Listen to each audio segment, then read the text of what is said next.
Queridos, nós hoje queremos dar continuidade à nossa trilogia. Os irmãos sabem que nós nos propusemos a falar 3 mensagens, todas em conexão uma com a outra. E o nome dessa trilogia que foi dado é Diálogos. Diálogos porque nós nos propomos a dialogar textos bíblicos com algum outro texto literário ou filosófico. Evidentemente que são textos que, embora sejam profanos, entenda a palavra profano, eu quero dizer que não é inspirado, que não é da Escritura, mas são textos profundos, são textos que traduzem, de certo modo, a palavra de Deus. É falar a vontade de Deus com uma outra linguagem, num outro contexto, mas certamente são textos, eu poderia dizer, inspirados por Deus, de uma maneira geral, como há muitos profetas, muitos poetas, muitos compositores, muitos pintores, muitos arquitetos e tantas pessoas inspiradas por Deus, porque tudo o que há neste mundo de belo e que esteja em consonância com Deus, com a sua natureza, com a sua verdade, certamente procede de Deus. Eu até trouxe aqui, de início, para justificar esse diálogo, uma pequena explicação de um filósofo e de um crítico literário chamado Goldman. Ele diz assim: olha, toda grande forma artística nasce da necessidade de exprimir um conteúdo essencial.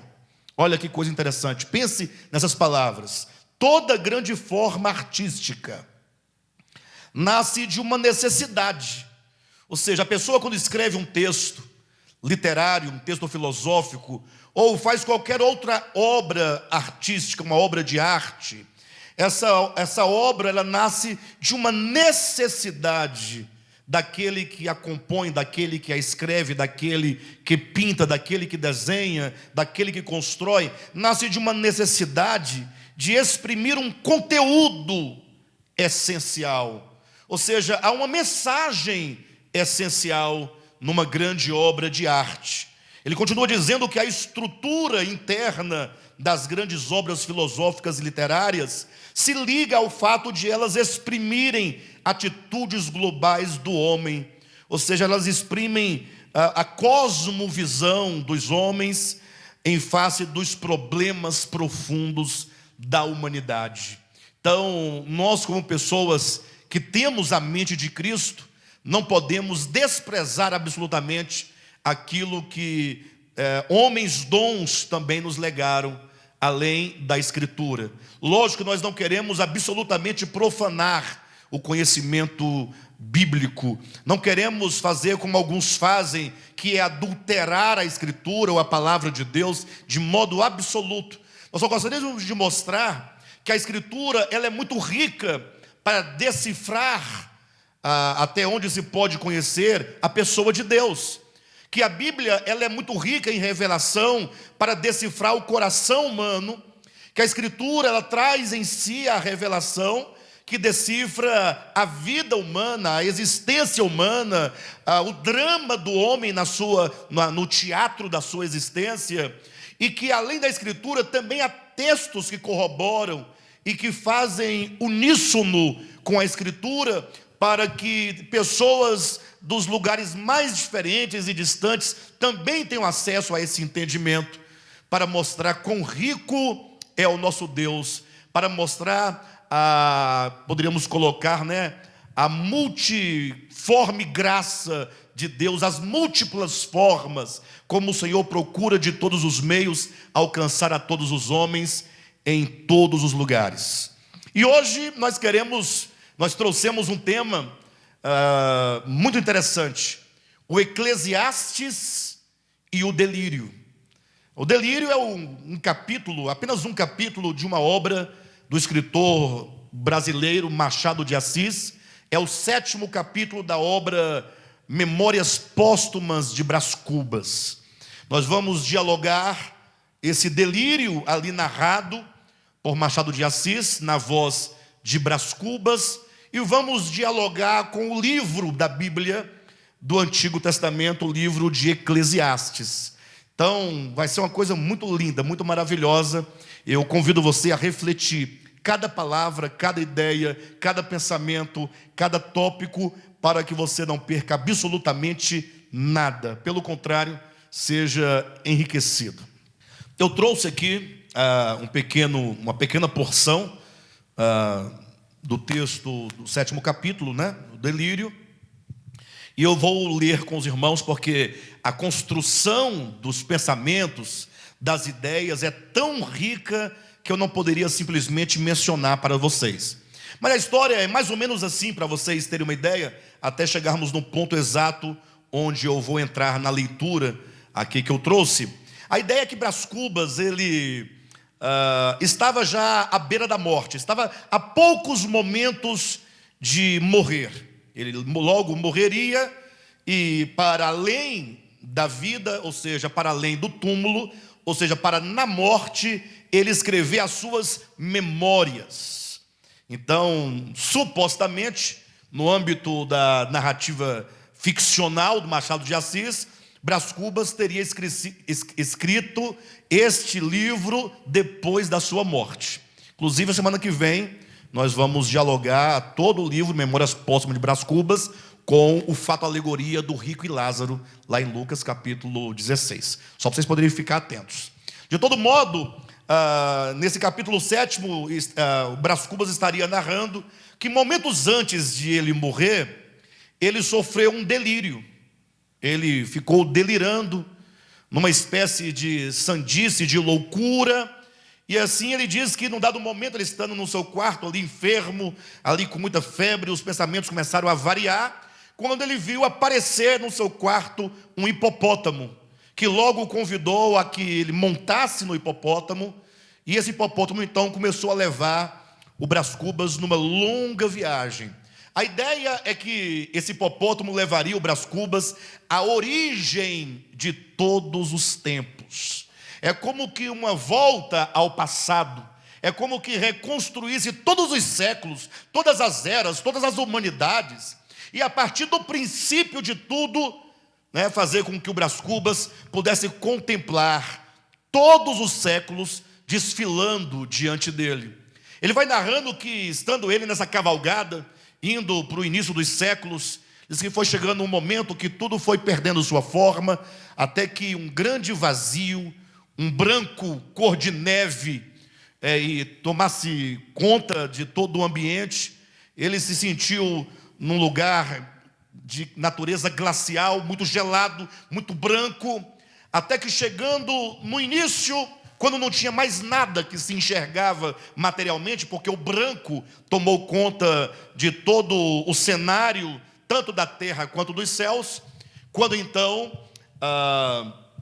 aparece uma tal de Pandora, uma grande mulher, enorme, com um rosto muito grande, e então começa um diálogo com o Brás Cubas.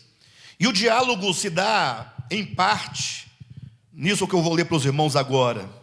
Num dado momento, ela falando com o Brás Cubas, ela diz: grande lascivo, espera-te a voluptuosidade do nada. Ou seja, ela olhando para Brás Cubas, ela se identificou como Pandora, como a natureza, disse: sou tua amiga e sou tua inimiga. E ela então diz: espera-te a voluptuosidade do nada. Quando esta palavra, presta atenção, porque tem tudo a ver com a sua vida, com a minha vida, como o modo como nós vivemos neste mundo, que nós vamos ver com mais propriedade no livro de Eclesiastes. Quando esta palavra ecoou como um trovão, naquele imenso vale, afigurou-se-me que era o último som que chegava aos meus ouvidos. Parecia-me sentir a decomposição súbita de mim mesmo. Então encarei-a com olhos súplices e pedi mais alguns anos. Ele pede para Pandora mais alguns anos de vida. E ela responde: pobre minuto, exclamou, para que tu queres mais alguns instantes de vida? Para devorar e seres devorado depois? Não estás farto do espetáculo e da luta? Conheces de sobejo tudo o que eu te deparei, menos torpe ou menos aflitivo, o alvor do dia, a melancolia da tarde, a quietação da noite, os aspectos da terra, o sono, enfim, o maior benefício das minhas mãos. Que mais queres tu, sublime idiota? E ele responde: viver somente. Não te peço mais nada. Quem me pôs no coração este amor pela vida, senão tu? E se eu amo a vida, por que te há de golpear a ti mesma, matando-me? Ela responde: porque já não preciso de ti. Preste atenção nessa frase. Porque já não mais preciso de ti. É uma palavra, uma resposta que todos um dia recebem desta existência terrena. É isso que este mundo físico, terreno, temporal e passageiro falará para a pessoa mais importante do mundo. Eu sei que você tem a sua importância, você tem o seu trabalho, seus sonhos, seus projetos. Você luta, você corre, né? Você constrói, você edifica, você planta, você estuda, você se casa, você tem filhos. Mas uma hora, essa existência aqui terrena vai dizer para você: eu não mais preciso de ti. Não importa o tempo, ou não importa ao tempo o minuto que passa, mas o minuto que vem. O minuto que vem é forte, jocundo, supõe trazer em si a eternidade e traz a morte. E perece como o outro minuto anterior, mas o tempo subsiste, ele continua. Egoísmo, dizes tu? Sim, egoísmo, eu tenho outra lei. Ela continua dizendo: egoísmo é conservação. E aqui eu quero que os irmãos comecem a pensar comigo mais profundamente. Egoísmo é conservação. Ela diz que essa é uma lei universal. E eu concordo plenamente que essa é uma lei da terra. Há algumas semanas eu preguei um sermão intitulado O reino de Deus, ou o meu reino, não é deste mundo. Se você é um cristão que ama o Evangelho, você sabe que o reino de Deus não é deste mundo, e portanto que o seu reino também não é deste mundo, que o nosso reino não é deste mundo. Até porque existe uma lei que governa todos os homens em todos os lugares, todas as sociedades, todas as gerações. Não importa se é hoje ou se foi há 500 anos, ou se será daqui a 500 anos ou a 1000 anos, essa lei é a lei da terra. Egoísmo é conservação. A onça mata o novilho. A onça mata o novilho porque o raciocínio da onça é que ela deve viver. Não é isso que acontece? Quando a onça mata o novilho, qual é o pensamento da onça? Ora, eu tenho que me alimentar, eu tenho que sobreviver. Mas se de repente alguém diz para a onça: não, mas o novilho é tenro, é muito novinho, é franzino, é frágil, é fraco. A onça mata o novilho porque o raciocínio da onça é que ela deve viver. E se o novilho é tenro, tanto melhor. Eis o estatuto universal. É verdade ou não é verdade? Que nessa terra existe uma lei de sobrevivência, em que um mata o outro para sobreviver, em que um atropela o outro para passar à frente dele, e que cada um tem a sua necessidade de sobrevivência. É uma lei, e essa lei é uma lei de egoísmo, e ninguém compartilha, ninguém ajuda, ninguém divide, ninguém se preocupa. E se o outro é tenro, é fraco, melhor ainda, porque eu não vou precisar de muito esforço para deixá-lo para trás, para empurrá-lo, para derrubá-lo, para passar por cima.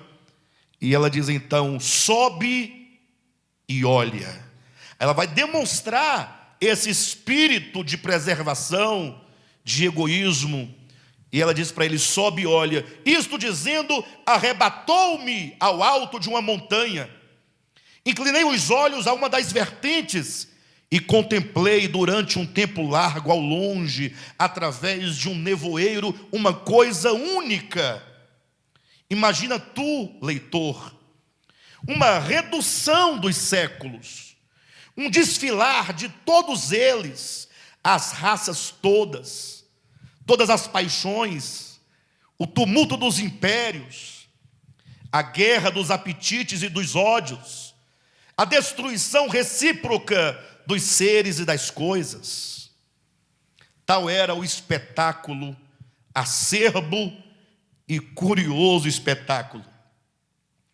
A história do homem e da terra tinha assim uma intensidade que lhe não podiam dar nem a imaginação, nem a ciência, porque a ciência é mais lenta e a imaginação mais vaga, enquanto que o que eu ali via era a condensação viva de todos os tempos. Para descrevê-la, seria preciso fixar o relâmpago.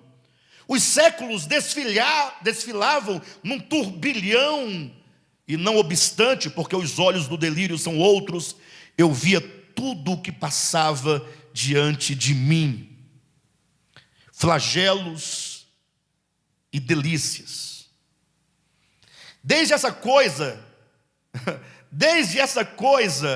que se chama glória, até essa outra que se chama miséria. Vocês estão entendendo, pessoal?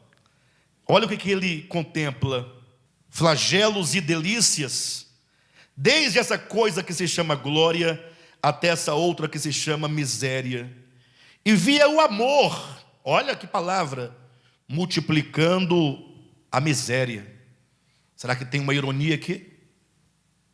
Porque o amor não deve multiplicar a miséria. Mas se ele diz, vi o amor multiplicando a miséria, é provável que muitos, em nome do amor, levam muitos à miséria. Vi o amor multiplicando a miséria, e vi a miséria agravando a debilidade. Aí vinha a cobiça que devora, a cólera que inflama, a inveja que baba. A inveja baba? Hã?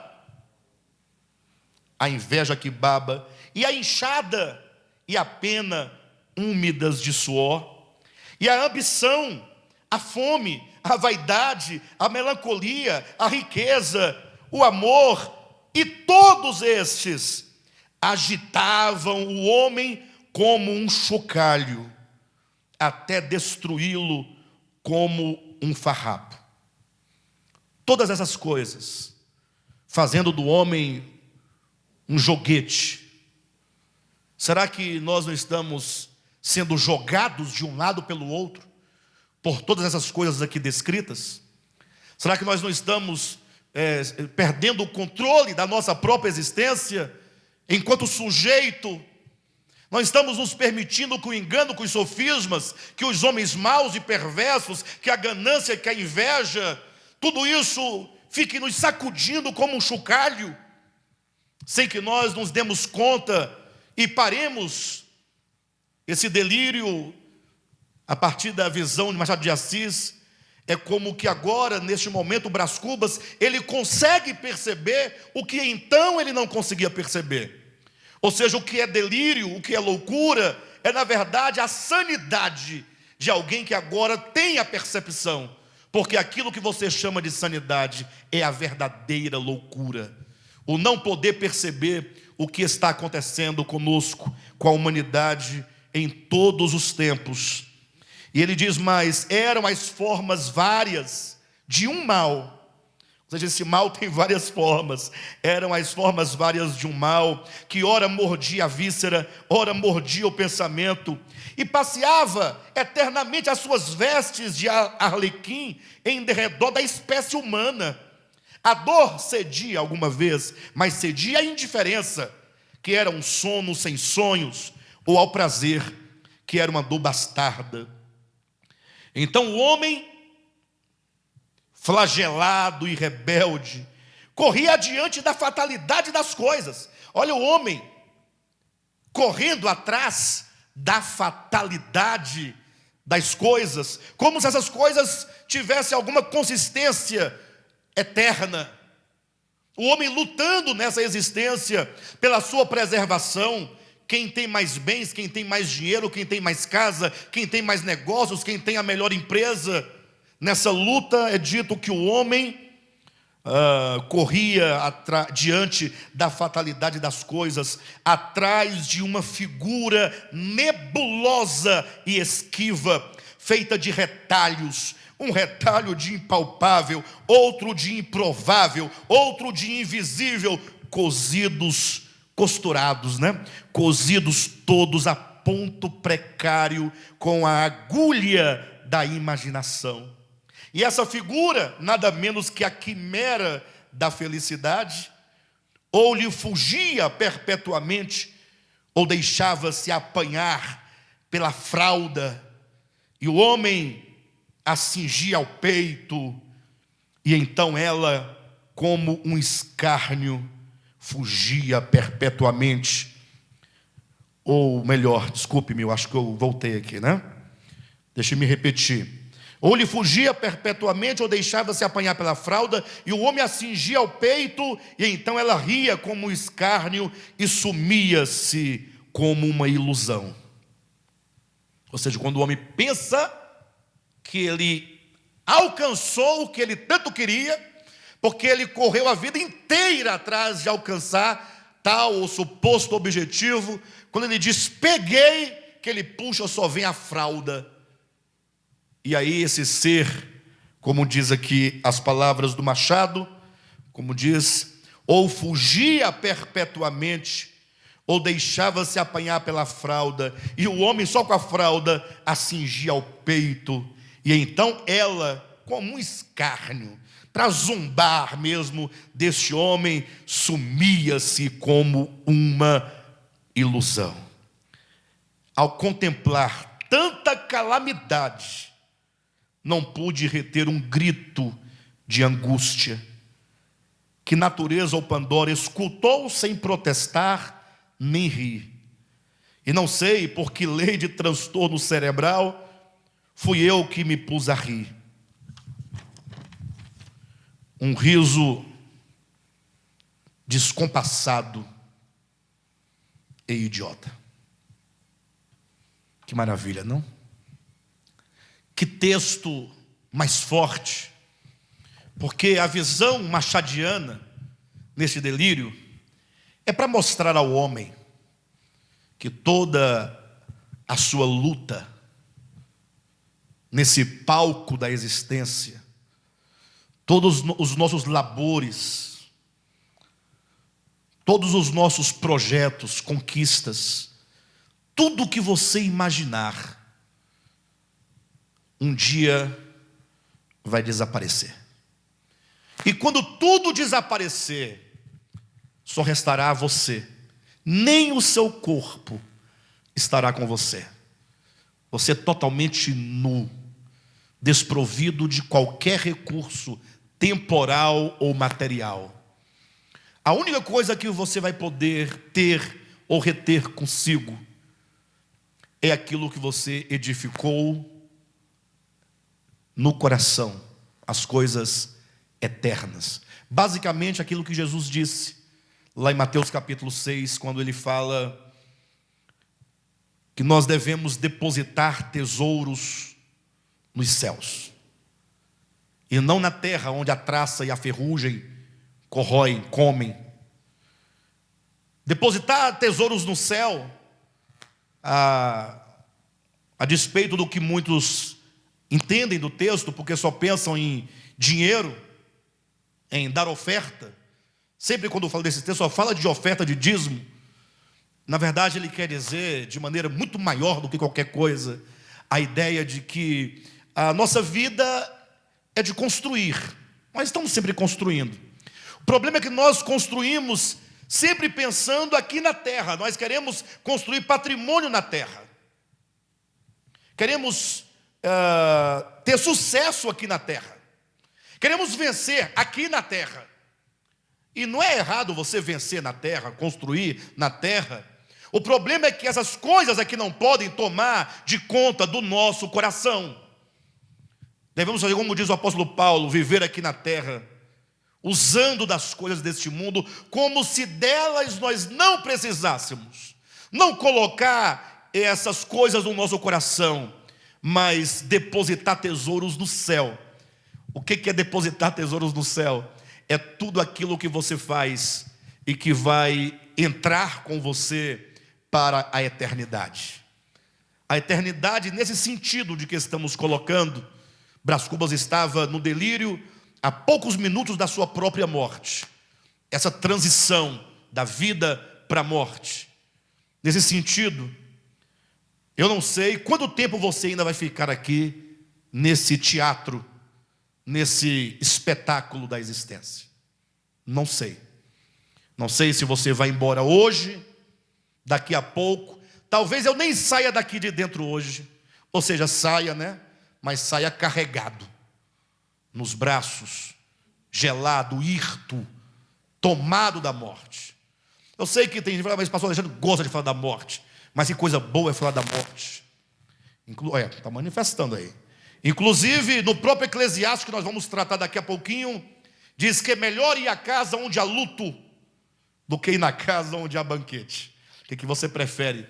Ir num churrasco no próximo sábado, os amigos, aquela picanhazinha gorda assando, o pessoal cantando, conversando, batendo papo, com aquela Coca-Cola bem gelada, ou você prefere ir a um velório? O que você prefere de fato? Bem, eu prefiro ir ao churrasco. Eu preferi ir ao churrasco. Mas a sabedoria diz que ir ao velório é melhor. Em que sentido? É o ganho. Tudo que você ganha depois de um churrasco é alguns quilinhos. Isso se não tiver contenda, porque geralmente dá briga, né? Festa dá briga. Geralmente acontece. Festa de família, então, misericórdia. Não é? Mas quem vai a uma casa onde há luto, ali ele percebe que, pelo menos para aquela pessoa, que é o exemplo e o modelo concreto naquele momento de todos nós, que um dia a tal da Pandora vai dizer, não preciso mais de ti. Já imaginou? Quando você não for mais necessário nessa existência? E quais serão os tesouros que você terá acumulado? Na terra ou nos céus? Vai depender das nossas atitudes. O delírio, ele se comunica de uma maneira muito prática e muito forte com o livro de Eclesiastes. Eclesiastes é um livro do Antigo Testamento, escrito por Salomão, embora não traga o nome dele, mas é dito que aquele que fala é filho de Davi e é rei de Israel. Ora, se é filho de Davi e é rei de Israel, o único rei de Israel, filho de Davi, é Salomão. Não há outro. De todo modo, a ideia é que quando Salomão escreve este livro, pense comigo, ele já está na sua velhice. Ele está bem velhinho. A semelhança de Brás Cubas, que agora estava numa posição privilegiada, suspenso por Pandora a uma altura de onde ele podia contemplar todos os séculos e reparar na fragilidade das coisas terrenas, reparar na angústia dos homens em busca de conquistar algo, vendo todo o sofrimento, a inveja, todas as coisas boas e ruins acontecendo. Salomão, na sua velhice, também gozava desse privilégio, desta visão, dessa perspectiva. A velhice traz para as pessoas a capacidade de refletir toda a sua história. O jovem não, o jovem ele não pensa muito nas coisas. O adolescente então, muito temerário, muito afoito. O jovem faz muitas coisas que não pensa, que não reflete. Todos nós, todos os jovens são assim, é a própria natureza. Mas a pessoa vai envelhecendo e quanto mais velha ela fica, mais ela ganha sabedoria, mais ela amadurece e mais ela pode refletir.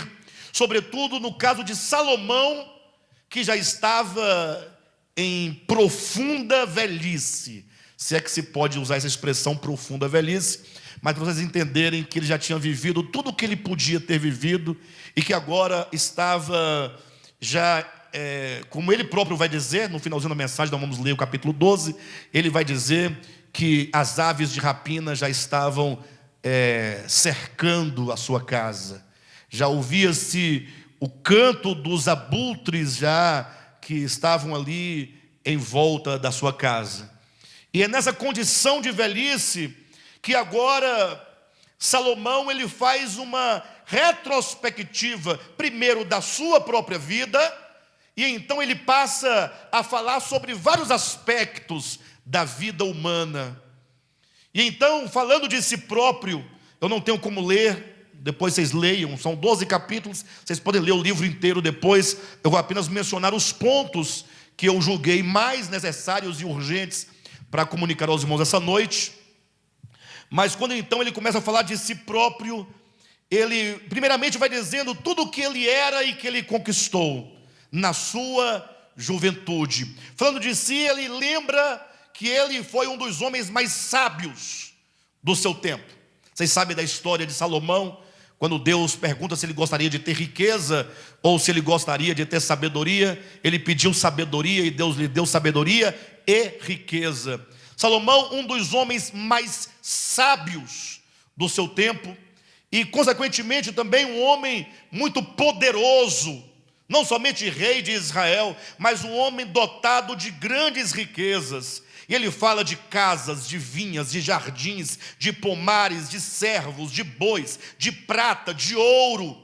Tudo que vocês imaginarem de coisas que ele podia acumular, que ele podia reter, que ele podia preservar para si, nesta vida terrena, ele tinha. Interessante que nós, não tendo, às vezes queremos ter. E tem aqueles que, tendo, querem ter mais. Ou seja, o homem nunca está satisfeito com aquilo que ele tem. Ele chega a dizer das delícias dos homens, falando do que ele tinha entre bois, ovelhas, e fazendas, e terras, e animais, tesouros como prata e ouro. Ele fala das delícias dos homens, mulheres de mulheres. Ele chama as mulheres de delícia dos homens, e ele fala que ele teve mulheres de mulheres. Uma expressão para falar, muito provavelmente, de um número, para ser um pouco mais exato, de 1000 mulheres. 1000. Ele tinha um harém, salvo engano, não vou me lembrar os números, mas eram 300 esposas. Ou seja, 300 mulheres com quem ele tinha o vínculo de matrimônio. E além das 300, ainda tinha 700 concubinas, todas à sua disposição, todas, segundo a lei da época, ele era rei, mulheres dele legítimas. Então o camarada era muito poderoso. Quem era mais poderoso do que ele no seu tempo, em termos de sabedoria, em termos de bens, em termos de autoridade, em termos de poder? Mas aí, quando ele acaba de falar essas questões, ele usa o capítulo 1 e o 2 para falar daquilo que ele possuía. Ele diz, entretanto, e esse é o ponto que nós devemos refletir, para tudo isso que ele possuía, e para tudo que ele vai falar acerca da existência humana, de qualquer tipo de conquista, ele vai dar tudo isso, porém, é vaidade de vaidades. Para quem não sabe o que é vaidade, a palavra vaidade se traduz literalmente por passageiro, ou por ilusório, ou por aparência. Costuma-se falar que a mulher é vaidosa quando pinta cabelo, pinta o rosto, né? Usa brinco, blush, batom, rouge, essas coisas todas, mas é exatamente a ideia de que toda aquela pintura, aquele cosmético, dá uma aparência até bacana para a mulher, no caso, e para os homens também, metrosexuais, que também gostam de fazer essas coisas. Alguns gostam, né? Os tempos mudaram. De todo modo, toda essa aparência bonita, chamada de cosmético, e vem de cosmos, vem de mundo, vem de aparente, é apenas uma aparência, é vaidade. É uma beleza aparente que não é real, e ainda aqueles que nascem com uma beleza real. Não tem pessoas que têm uma beleza de acordo com os parâmetros de cada tempo se estabelece um padrão de beleza. Não tem as pessoas que têm de acordo com esses desenhos, enfim, mas aparentadas, até essas também, isso também é vaidade.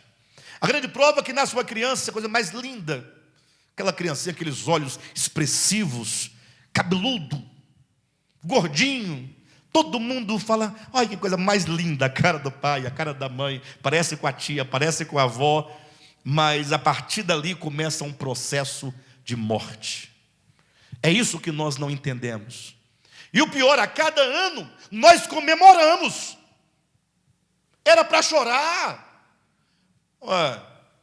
Depende do ponto de vista. Eu falei, não, mas é porque eu alcancei mais um ano que não poderia ter alcançado. Aí você se alegra porque conseguiu chegar até aquele ano. Bacana. Tem que se alegrar mesmo. Mas da perspectiva de Deus, que está fora do tempo, se você fosse viver 80 anos, com 1 ano de idade você tem menos 1 ano de vida. É a lógica.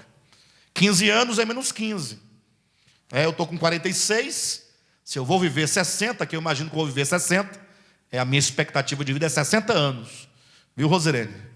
Então, de 46 para 60, só tem mais 14. E o ano que vem vai ter 13, aí vai só diminuindo. Eu espero que com 60 está bom, pessoal.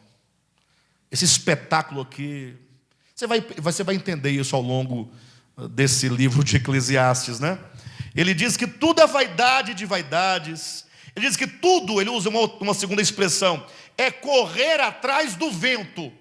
Você tem uma ideia do que significa tudo aqui da terra, das coisas da terra, passageiras? Acorde amanhã bem cedinho e fala assim, hoje eu vou correr atrás do vento. Já teve quem quisesse estocar vento, mas...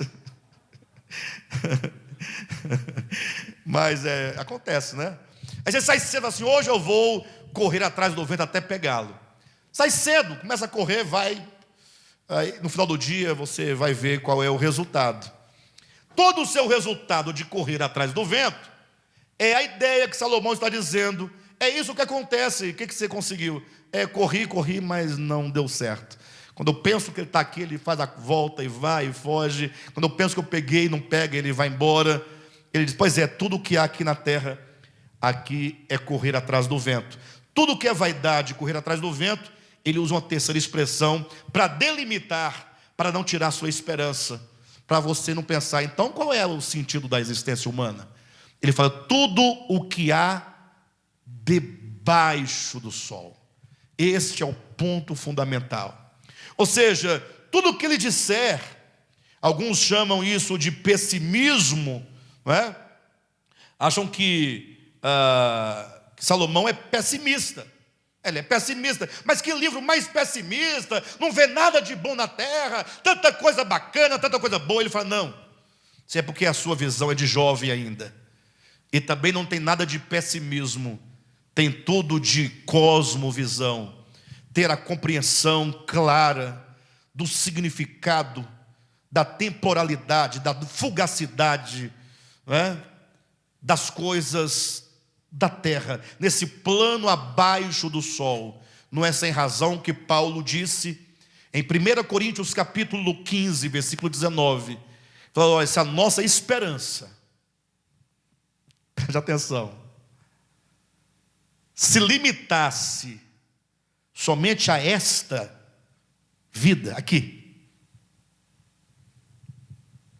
se a sua esperança se limitasse só aqui, ou, em outras palavras, se a vida humana, se a existência humana se esgotasse nesta mera existência, ele diz, seríamos os mais infelizes de todos os homens. Em outras palavras, não há felicidade aqui na terra. Não que você não possa ser feliz. Você pode ser feliz, mas essa felicidade que você goza, que você desfruta, ela tem uma origem acima do sol, não abaixo do sol. Porque a existência humana, com todas as guerras, as batalhas, as lutas, que são muitas, dentro do seu lar, com seus amigos, na escola, na faculdade, no trabalho, no trânsito, em qualquer lugar, em qualquer fase da sua existência, a luta está acontecendo. É um drama, é uma luta para sobreviver. Paulo diz que se a vida nossa se resumisse nisso aqui, seríamos os mais infelizes de todos os homens. E aí Salomão então começa a enumerar algumas coisas. Eu não vou me prender muito, porque o tempo nosso é muito curto, mas eu vou apenas mencionando para vocês. No capítulo 1 ele fala, olha, as coisas são assim, um dia após outro dia. Eu costumo dizer para minha esposa, todo dia, dado momento eu olho lá para fora de casa, e eu digo, mais um dia. E amanhã vai ser outro dia. É um ciclo que não acaba. Ele vai dizer que as águas têm um curso, e elas todas vão para o mar, e depois tornam a voltar, e esse ciclo é infindável. O sol, usando a linguagem da época, do entendimento possível daquelas pessoas, ele nasce e se põe para tornar a nascer e a tornar a se pôr num ciclo vicioso e interminável. Ele fala da monotonia da vida, que não faz sentido aqui embaixo, nesse ritmo.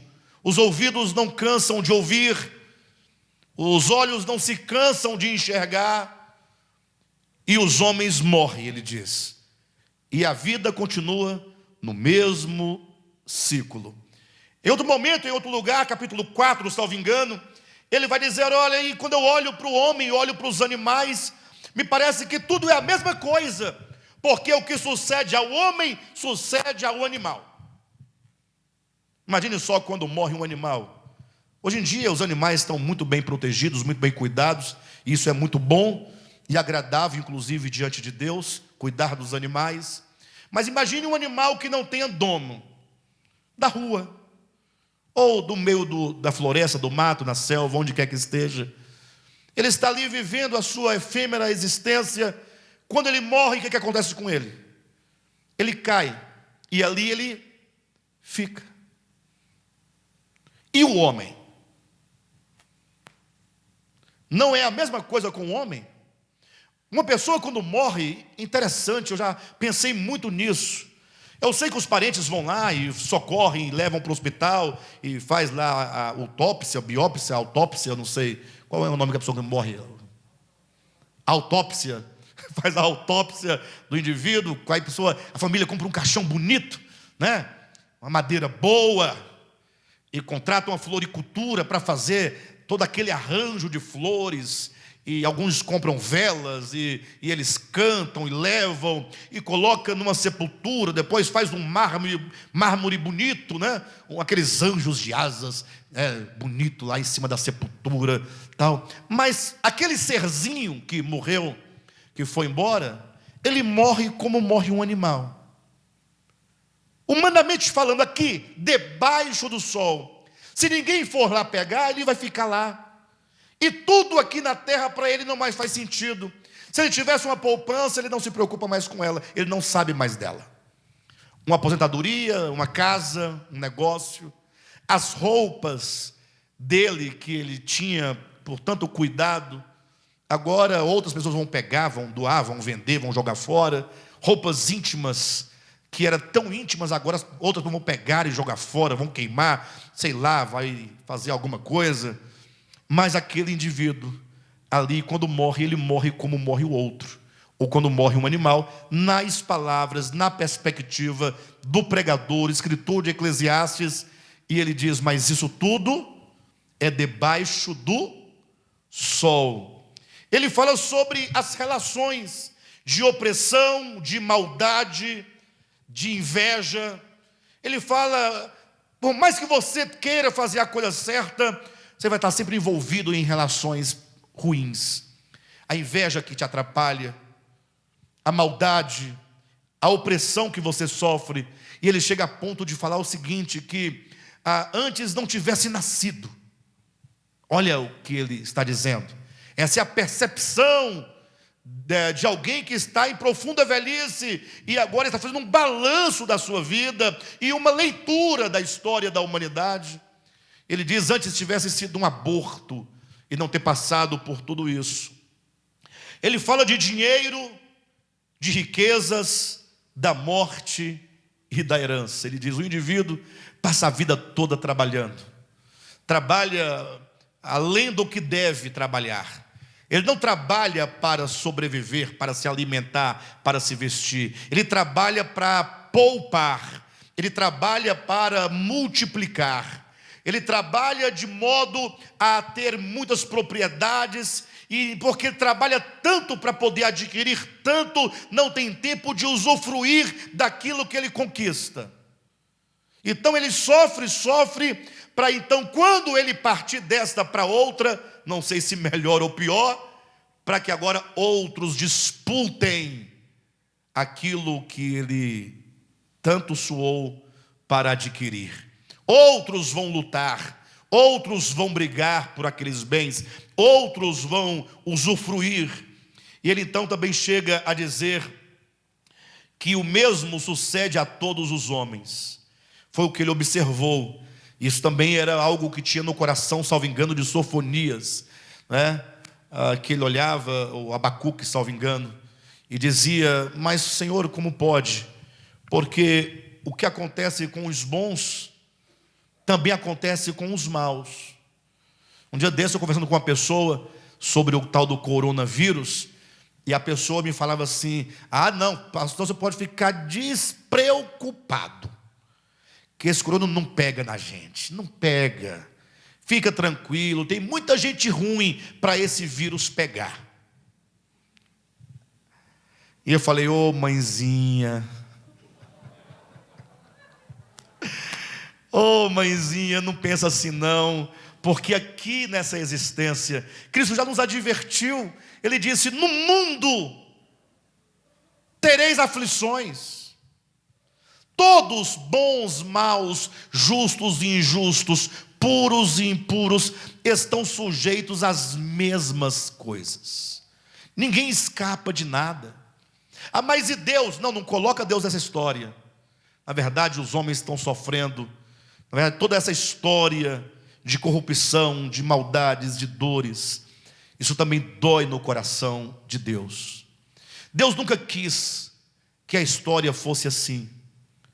Alguém vai dizer, esse pastor é louco, se ele nunca quis, e por que que é? Aí vão me acusar dizendo que eu estaria dizendo que Deus não é soberano.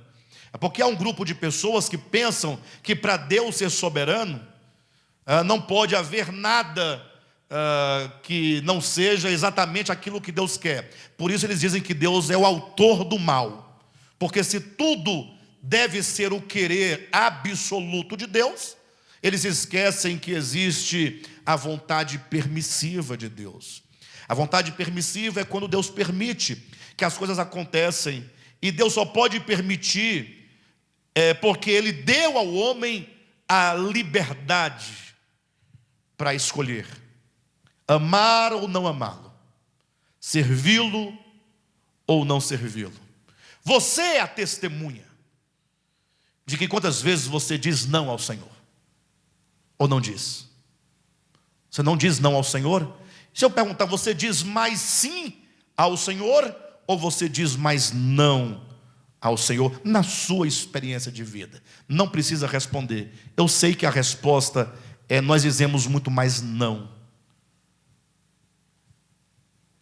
Mas assim ele permite que as coisas sejam, porque Ele foi quem nos deu esse atributo da vontade, essa liberdade de escolher. Alguém questiona, pastor, mas não tem os eleitos? Tem os eleitos, mas nenhum eleito tem a sua vontade sequestrada por Deus.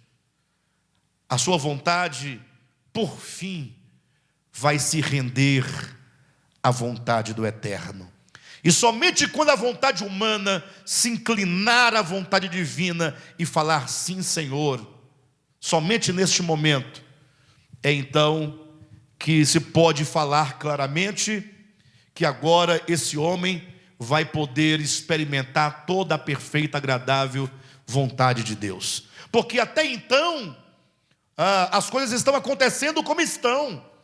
E somente quando a sua vontade se inclinar completamente, você será um verdadeiro servo, um verdadeiro adorador. Deus não quer robôs servindo a Ele, programados. Qual o sentido disso? Qual o sentido de um Deus que é adorado por aqueles que são obrigados a lhe adorar sem exercício de vontade? Por isso que a história está do jeito que está, e é por esse mesmo motivo que Pedro disse: não retarda o Senhor a sua promessa, como alguns a julgam demorada. Mas Pedro, e por que está demorando tanto? É porque Deus é longânimo para convosco, e Ele está aguardando que todos cheguem ao arrependimento. Ou seja, o Senhor está trabalhando lentamente para que as vontades sejam atraídas a Ele. Aí está a grande importância do ministério da palavra, porque ela vai trabalhando a nossa vontade, pouco a pouco, cada vez mais. Abra sua Bíblia em Eclesiastes capítulo 11, já estou me encaminhando para o desfecho. O desfecho vai exigir uma certa leitura de Eclesiastes, porque quando se chega nesse ponto, alguém diz: puxa, mas esse Salomão, esse livro Eclesiastes tem algum valor real para nós? Porque pelo que me parece, tudo o que foi dito sobre a existência não tem jeito, não tem graça, não presta, não serve para nada. Que pessimismo é esse? E então ele diz no capítulo 11, versículo 9, e este é o versículo que dá uma guinada neste livro.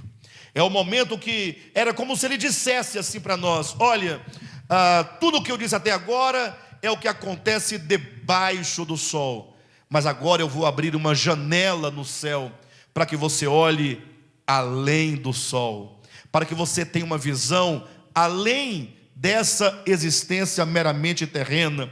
E no capítulo 11, versículo 9, ele diz o seguinte: alegra-te, jovem, na tua juventude. Olha, mas até agora ele diz que nada tem sentido, e ele diz: alegra-te, jovem, na tua juventude.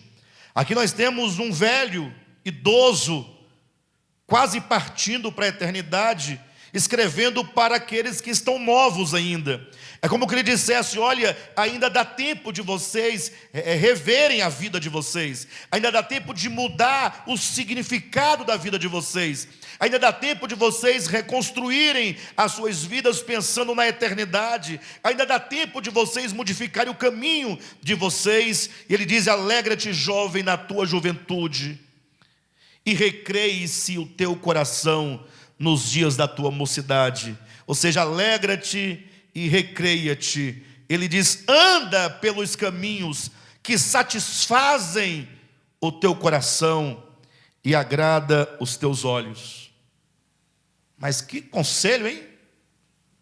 Olha, vocês devem viver, se alegrem, se divirtam, vivam a vida de vocês como vocês quiserem, e deem a vocês tudo aquilo que o coração de vocês pedirem. Anda pelos caminhos que satisfazem ao teu coração e agrada aos teus olhos. Aí a pessoa, esse jovem aqui não é o jovem do JC não, viu? Somos todos nós, incluindo os jovens do JC, porque você é jovem da perspectiva do pregador, que já estava numa idade muitíssima avançada.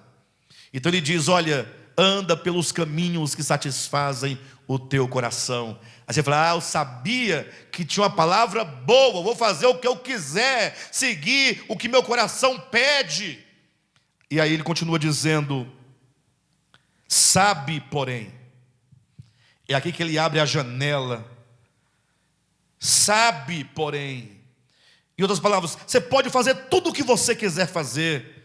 Você pode viver para juntar riqueza, você pode viver para satisfazer os desejos da sua alma, do seu coração, você pode atropelar as pessoas, você pode morder as pessoas, você pode cultivar no coração a inimizade, você pode cultivar a impureza, você pode cultivar a inveja, a maldade, a maledicência. Faça tudo o que você quiser fazer. Saiba, porém, que de todas essas coisas Deus te pedirá contas. Em outras palavras, saiba que um dia todos prestarão conta. Ninguém passa desta vida para outra sem passar pelo tribunal. Quando você vai ter que rever, ver, assistir e receber a sentença do modo como se viveu aqui na terra. Ele diz no versículo 10: afasta, portanto, do teu coração o desgosto, e remove da tua carne a dor, porque a juventude e a primavera da tua vida são vaidade. E aí ele começa então um apelo cheio de símbolos. Ele diz: lembra-te do teu Criador nos dias da tua mocidade. Ou seja, é agora que você tem força, que você tem energia, é agora que você tem capacidade, que você tem condições. Lembra-te do teu Criador. Ou seja, a vida, ela não se esgota nessa existência temporal. A vida não se resume nessas aquisições, nessas lutas, nesses dramas, nesses labores, nessas decepções, nessas dores. Não, a vida tem um significado. O significado da vida humana é o próprio Deus, mas o homem se esqueceu de Deus. Portanto ele diz: lembra-te do teu Criador nos dias da tua mocidade, antes que venham os maus dias. Pastor, mas que dias maus são esses? E cheguem os anos dos quais dirá: não tenho neles prazer. Ou seja, chegará um tempo da nossa existência em que a pessoa diz: eu não tenho mais prazer nos meus dias. E aí ele passa a descrever o motivo por que alguém chega a essa conclusão.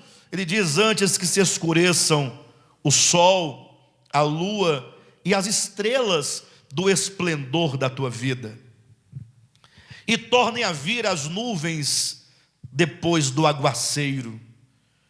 Olha as figuras que ele utiliza: no dia em que tremerem os guardas da casa, os teus braços. Ele chama os braços de os guardas da casa. No dia em que tremerem os guardas da casa. Eu passei uma situação essa semana, ajudando uma família a solucionar os problemas familiares. E lá tinha um senhorzinho, lá com seus 80, quase andando para os 90 anos. E ele falando que estava sofrendo opressão de familiares, de netos. Uma criança oprimindo uma pessoa de quase 90 anos de idade. E na hora a gente pensa: poxa, mas por que esse senhor não faz alguma coisa? É porque os braços da casa, que são, melhor, os guardas da casa, que são os braços, já não tem mais energia. Vocês entendem? Por isso eu quero viver só até os 60. No dia em que tremerem os guardas da casa, os teus braços, e se curvarem os homens outrora fortes, as tuas pernas, e cessarem os teus moedores da boca, por já serem poucos, e se escurecerem os teus olhos nas janelas. Sabe quando você chega na janela e olha, e tudo se escurece, porque você não enxerga mais? E ele continua dizendo: e os teus lábios, quais portas da rua se fecharem. Uma característica da pessoa quando vai ficando mais idosa é falar cada vez menos. No dia em que não puderes falar em alta voz, te levantares à voz das aves, a ave grita e você assusta, e todas as harmonias, filhas da música, te diminuírem. Pessoas cantam tão bonito, tão bacana, e aí vai perdendo aquela força da voz, aquele vigor da voz. Como também quando temeres o que é alto, e te espantares no caminho, e te embranqueceres como floresce a amendoeira, quando o gafanhoto te for um peso, e te perecer o apetite. Puxa, você querendo comer, mas não ter apetite. Alguém já passou por isso alguma vez? Quando fica enfermo, né? Eu me recordo que uma vez eu tive uma crise renal. Fiquei mais ou menos uns 4 a 5 dias sofrendo. E não comia nada. Podia fazer a comida melhor do mundo. Olhava, não tinha apetite para se alimentar, para me alimentar. E diz mais: porque vais à casa eterna, e os pranteadores andem rodeando pela praça, antes que se rompa o fio de prata, e se despedace o copo de ouro. Copo de ouro. Olha como ele chama o corpo humano, o copo de ouro. Um dia se despedaçará como um copo de barro. Antes que se despedace o copo de ouro e se quebre o cântaro junto à fonte, e se desfaça a roda, a roda da existência, junto ao poço, e o pó volte à terra como era, e o espírito volte a Deus que o deu.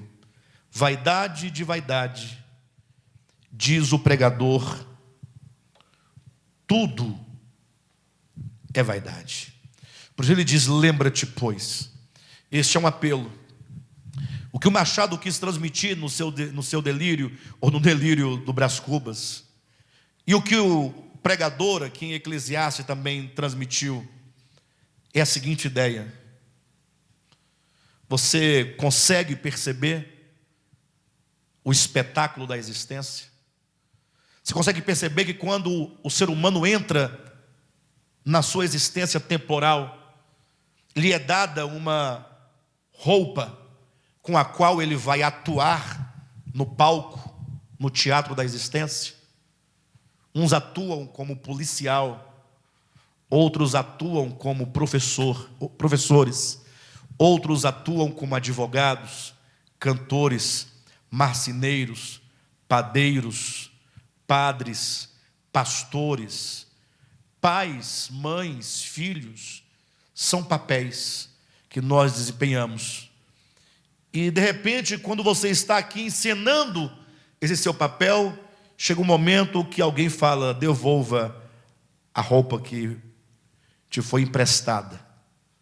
Você agora vai ser despido, porque você vai sair do palco da existência. E aí sim é que você vai começar a pensar acerca dessa existência. Para completar essa mensagem, o significado, semana que vem nós vamos falar a última mensagem da trilogia, que é o rico e o Lázaro e as memórias póstumas de Brás Cubas. Brás Cubas do outro lado da vida, agora na morte. De lá ele olha para a existência e faz o seu comentário. Assim como o rico morreu, foi para o outro lado, e de lá ele refletia sobre a sua existência e falava com o pai Abraão. Lembra? Pai Abraão, manda alguém falar com meus irmãos. São 2 olhares de uma perspectiva póstuma. É o olhar de alguém que talvez poderia dizer: se eu pudesse, ou tivesse a chance de voltar, eu faria tudo diferentemente. Tá bom? Deixo aqui para os irmãos essa palavra de edificação e de encorajamento.